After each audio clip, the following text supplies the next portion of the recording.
सके अहाँ सब तिरहुत गाँवपालिका नंबर 4 के जे पुल छूट गया छे जापानी सरकार द्वारा बनबै से पुल बने तैयारी भए रहल है। ओकर लागी बाईपास देखियो ए देख अहाँ के बन रहल छै। अहाँ के ए देख निकल के ए देख अहाँ के जात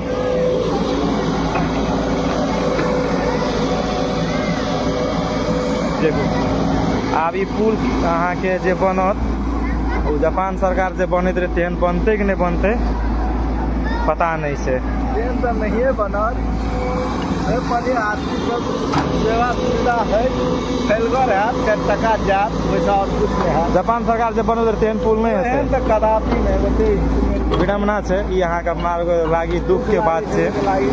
दुखो लागे खुशियों लागे कि कुछ उन्नतरी सिस्टम से भए रहल है।